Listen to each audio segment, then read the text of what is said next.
তো এই যে দেখতে পাচ্ছ আমাদের ফুল প্লেট রেডি, এদিকে বৌমাও বসে পড়েছে। দিদি একটু দেখি আপনাকে, বা সুন্দর লাগছে দেখতে। তো এই দেখতে পাচ্ছ এখানে চিংড়ি মাছের মালাইকারি, এই দেখতে পাচ্ছ চাটনি, এই আলু পোস্ত, আলু ভাজা, আর এই যে ভেজ ডাল, এই যে মটন একদম লাল লাল ঝাল ঝাল, মানে মুখে জল চলে আসছে। এদিকে হলো গিয়ে পাঁপড়, এই রসগোল্লা, আর হলো গিয়ে মিষ্টি দই, আর এই যে বৌমা। তো আপনার কেমন লাগছে দিদি বলুন? খুব ভালো লাগছে। আপনি যে এরকম আগের দিন খেয়ে নিচ্ছেন, আপনার লজ্জা লাগছে না? না, কিসের লজ্জা, কালকে তুই খাবি, ঠিক এদের আছে, কোনো লজ্জা নেই। হচ্ছে খেয়ে নিন, আপনি খেয়ে দেখুন আপনার কেমন লাগছে। একদম। মাইকটা আপনার আমি এখানটা লাগিয়ে দিলাম, এই নিন। তো এবার আপনার ব্যাপার, আপনি কি বলবেন, রিভিউ দেবেন আপনি।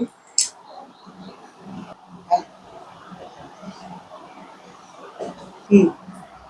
তো এখানে ভেজ ডাল আর ঝুড়ি ঝুড়ি আলু ভাজা নিয়ে নিয়েছি, এর সাথে লেবু থাকলে ভালো হতো, লেবুটা দেয়নি।